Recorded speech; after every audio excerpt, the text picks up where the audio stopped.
How's it going? We're Inhaler, and you're watching Music Enthusiast.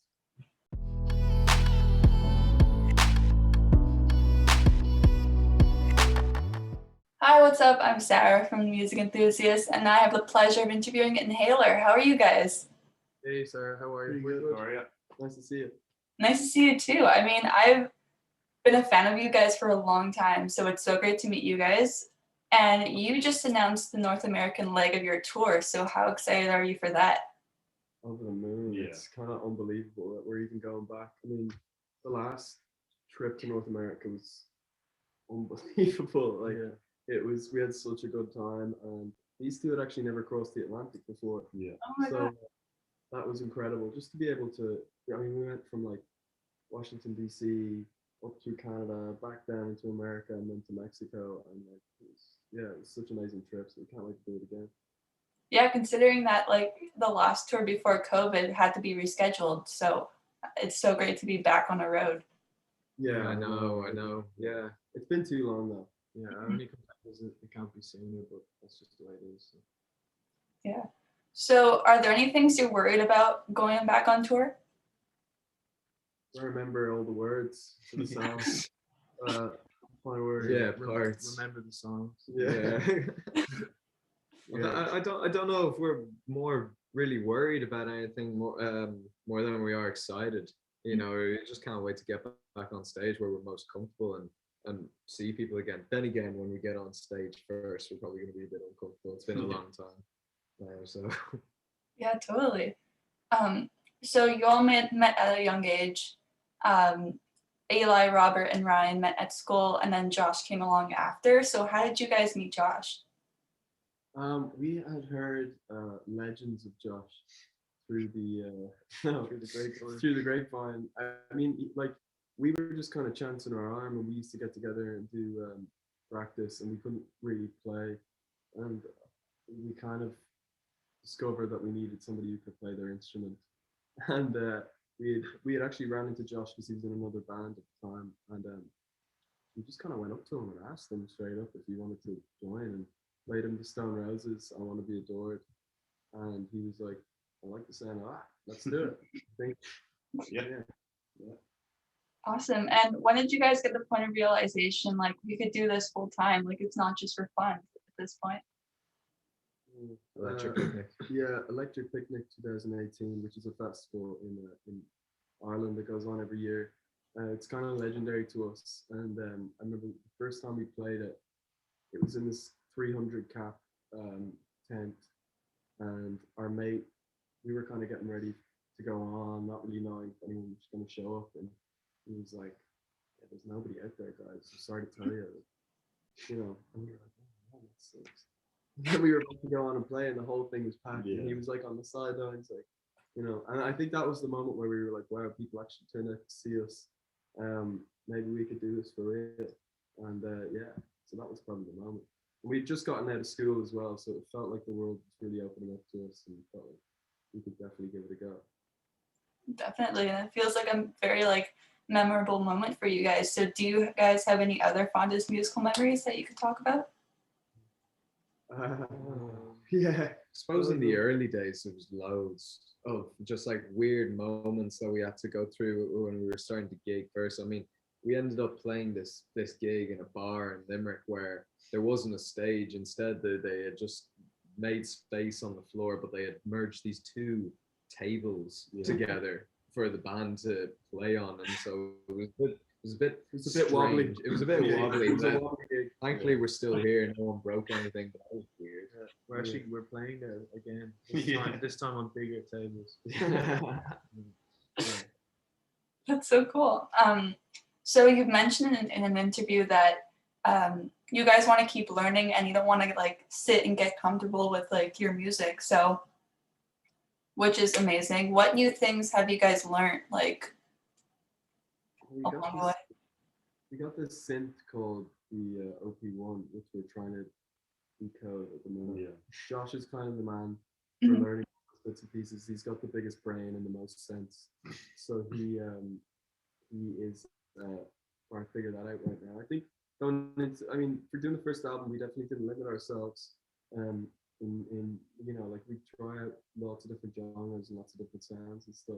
But I think on the next one, we're excited to go even further into that. Yeah, definitely. And you can totally see it between like the singles you've released so far. Like Cheer Up Baby is so different from Who's Your Money On. Like it's so crazy.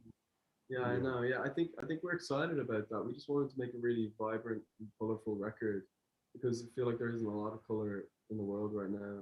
It's a pretty optimistic record, and you know, we hope that people kind of feel a bit of energy off it. Yeah, totally.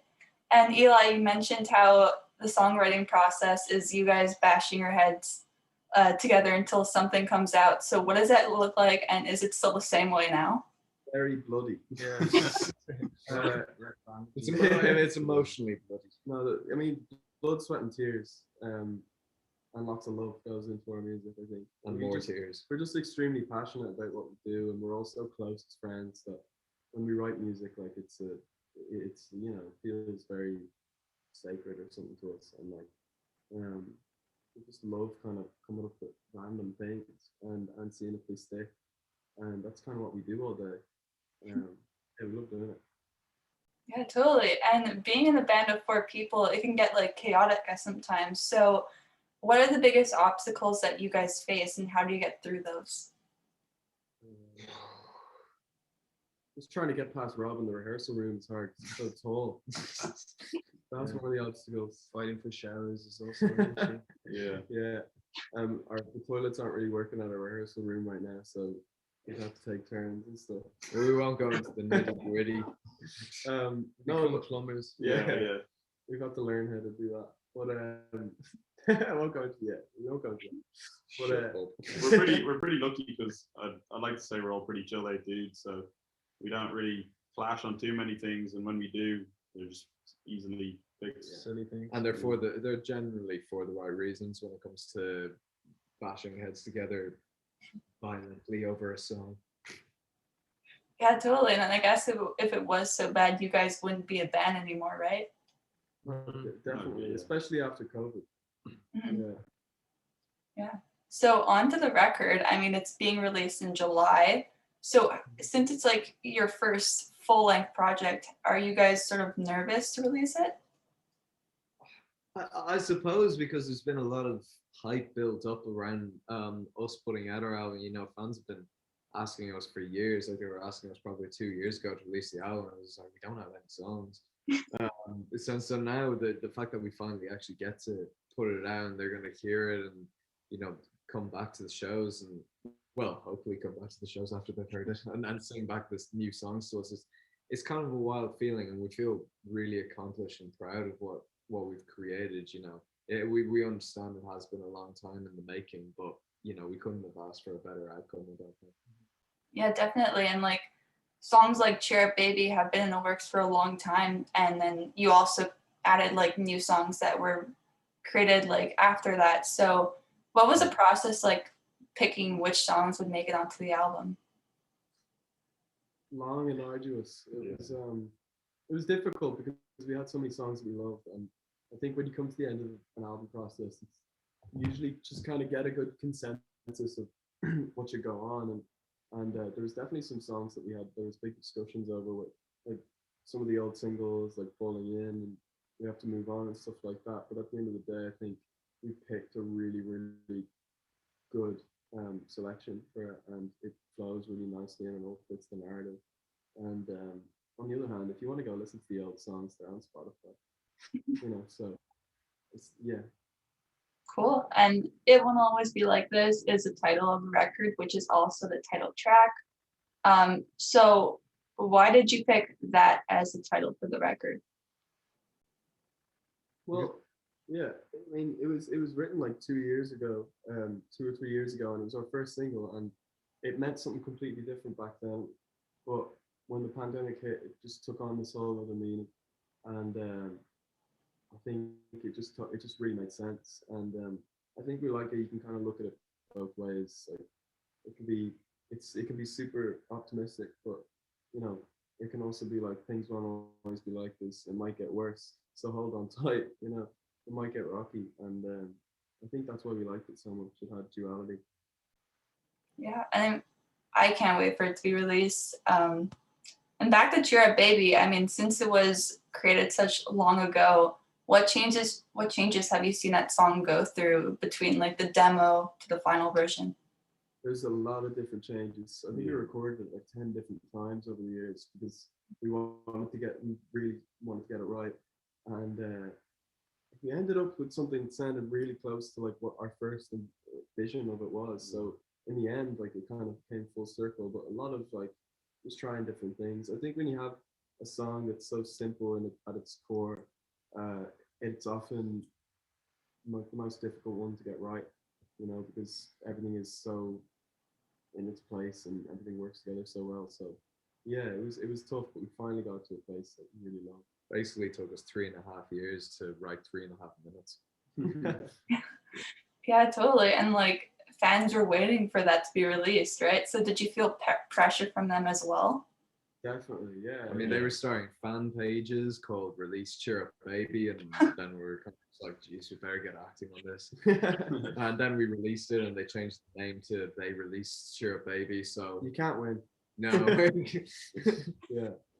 yeah, that was kind of the first song of ours that we really noticed our fans falling in love with from the very beginning. I can't speak on behalf of all of them of what it is that they love about that song, but we noticed the crowds getting bigger, and as the crowds got bigger and more people were singing back that song to us. And you know, we knew from kind of very early days of us performing that live that it was a special song, and so we're just really happy that it's finally out and the response has been as good as it is. And again, we look forward to playing it to people live now. Yeah, cool.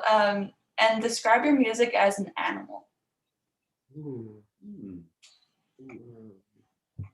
Ooh, like A chameleon. A chameleon. Yeah. Ooh, that's good. Yeah, that's A chameleon. Yeah, I'd say a chameleon. Peacock. Yeah. A, Something violent. a peacock, a lab experiment of a peacock and a chameleon. Yeah, it's constantly changing, but it's always quite, I don't know, Colorful. yeah. There you go. Amazing. And last question, which artists are you super into right now? I'm liking a lot of Wolf Alice's new music. I'm excited to hear their new album. Who else are we into? Glenn Campbell at the minute. Glenn A Campbell. lot of Glenn Campbell going on. DMAs. DMAs. Royal Bloods. New Royal album's Blood's new great. album, yeah. And a great band from Ireland called The Clockworks. We're going to come on tour with us in Ireland. So excited for that. Amazing. Well, thank you so much, guys. It was so much fun getting to know you better and getting to actually meet you. You as well. It was a Thank you very pleasure. much. Hopefully we'll see you at a gig if they happen.